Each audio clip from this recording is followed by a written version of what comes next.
नमस्कार दोस्तों। आज हम एक बहुत गहरी और चौंकाने वाली बात पर विचार करने जा रहे हैं। ओशो की बिन बाती बिन तेल प्रवचन 3 में क्या कहा है। अक्सर हम सोचते हैं कि जो आदमी शराब नहीं पीता, मांस नहीं खाता, सिगरेट नहीं पीता, ब्रह्मचारी है, साधु जैसा जीवन जीता है, वह आदमी पवित्र होगा, सरल होगा, अहिंसक होगा। लेकिन इतिहास में हमें बहुत कुछ सिखाया है। आज ओशो ने इस तीसरे प्रवचन में उसी के बारे में कहा है, बाहर की शुद्धता और भीतर की सरलता के बारे में। ओशो कहते हैं कि हिटलर न शराब पीता था, न मांस खाता था, न सिगरेट पीता था। वह शुद्ध शाकाहारी था।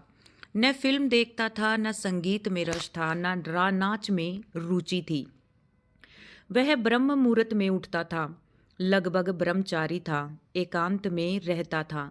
अगर साधुओं से पूछें तो हिटलर बिल्कुल साधु जैसा था। लेकिन वह हिटलर इस धरती पर नर्क खड़ा कर कर गया था। लाखों निर्दोष लोग मारे गए उसकी हिंसा और उसकी क्रूरता और उसके पागलपन के कारण। इतिहास में ऐसा बहुत कम देखने को मिला है।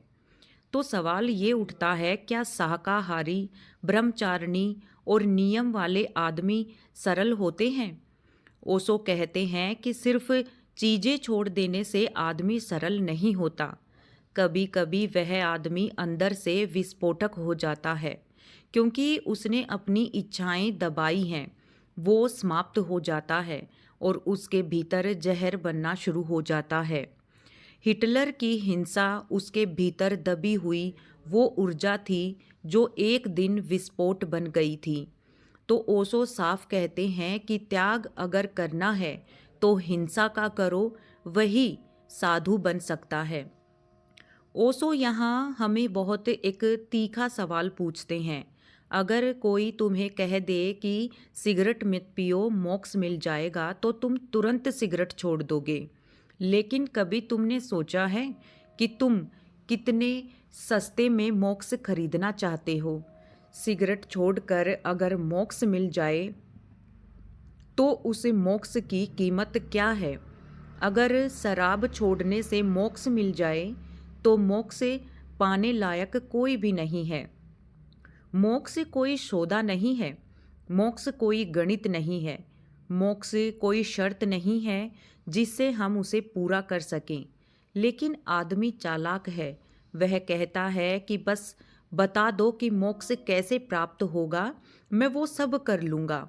यह गणित, यह चालाकी, इसे हम जटिलता कहेंगे, मोक्ष नहीं कहेंगे।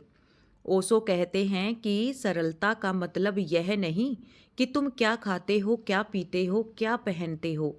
सरलता का मतलब है कि तुम भीतर से क्या हो। अगर तुम एक ही समय में 10 दिशाओं में बह रहे हो तो तुम बहुत टूटे हुए आदमी हो।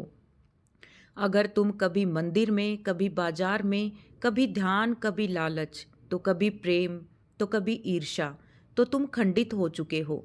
सरल आदमी हमेशा एक दिशा में बहता है, जैसे नदी एक दिशा में बहती है जो समुंदर की ओर जाती है, और एक दिन वो समुंदर में ही मिल जाती है। ओशो कहते हैं कि अगर तुम्हारे जीवन ऊर्जा एक तीर की तरह चलोगे तो लक्ष्य दूर नहीं है।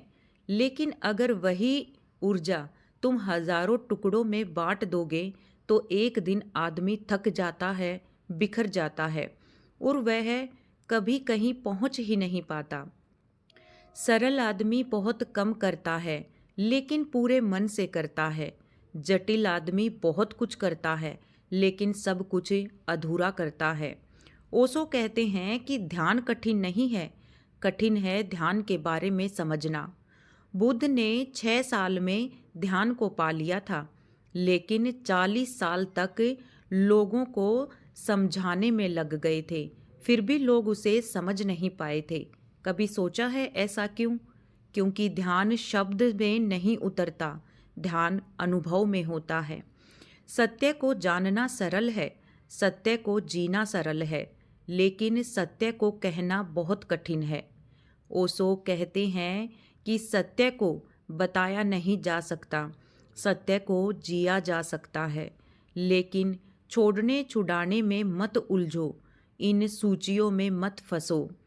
बस इतना देखो कि तुम्हारे भीतर क्या है जो बिखरा हुआ है, जिसे तुम एक कर सकते हो। जिस दिन तुम एक दिशा में बहने लगोगे, उसी दिन से तुम्हारा चारों तरफ से ध्यान घटेगा और एक दिशा में तुम्हारा ध्यान रहने लगेगा। उसी दिन से तुम्हारे जीवन की सरलता और तुम्हारे जीवन की वही संगति बन जाएगा। आज ओशो ने बिन बाती बिन तेल में बहुत गहरी बात कही है कि हम जो चारों दिशाओं में अपना ध्यान रखते हैं, उससे कुछ नहीं होने वाला। हमें करना क्या है, हमारे भीतर में जो अहंकार पल रहा है उसे मिटाना है।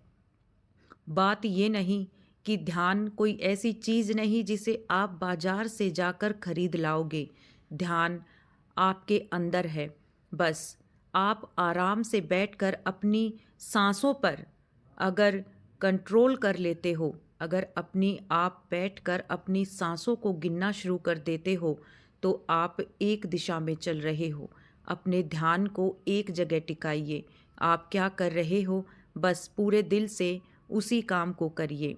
यही था हमारा आज का बिन बाती बिन तेल प्रवचन 3। कैसा लगा प्लीज़ कमेंट बॉक्स में ज़रूर बताइएगा। हमारे चैनल को सब्सक्राइब कीजिएगा और इसको शेयर कीजिएगा। आगे फिर आते हैं हम बिन बाती बिन तेल प्रवचन 4 के साथ। धन्यवाद। आपका दिन अच्छा रहे, आप स्वस्थ रहें। हर हर महादेव।